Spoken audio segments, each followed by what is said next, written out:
ঢাকা সহ দেশের বড় শহরগুলোর আবাসিক এলাকায় রয়েছে অসংখ্য বাণিজ্যিক প্রতিষ্ঠান।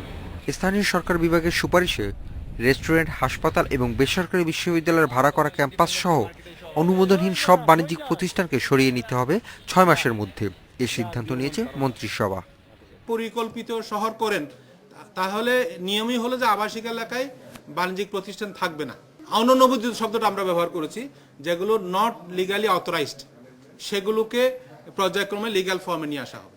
এখন থেকে ৬ মাস তাদেরকে সময় দেওয়া হবে। ৬ মাসের মধ্যে তারা যদি নিজেরা না করে, তাহলে উচ্ছেদের দিকে যাবে। আবাসিক এলাকায় বাণিজ্যিক প্রতিষ্ঠানের কারণে দেখা দিচ্ছে নানা নাগরিক সমস্যা। সংকট সমাধানে এরই মধ্যে রাজধানীর ধানমন্ডি, গুলশান, বনানী, বারিধারা ও উত্তরায় প্রায় ৬,০০০ প্রতিষ্ঠানকে চিহ্নিত করেছে রাজুক। নির্ধারিত সময়ে সরিয়ে না নিলে ইমারত বিধিমালা অনুযায়ী উচ্ছেদ অভিযানে যাবে সংস্থাটি। প্রায় ৬,০০০-এর মতো প্রতিষ্ঠান আছে আমাদের এই ইয়েতে, যারা আবাসিক অনুমোদন নিয়ে বাণিজ্যিকভাবে ব্যবহার করছে। যেগুলোকে রাজুক ডিক্লেয়ার করেছে যে বাণিজ্যিক, সেখানে কনভার্সন ফি দিয়ে তারা বাণিজ্যিক প্রতিষ্ঠান পরিচালনা করতে পারবে। কিন্তু যেগুলো এখনও ডিক্লেয়ার্ড হয়নি, সেখানে করতে গেলে অবশ্যই এটা অবৈধ।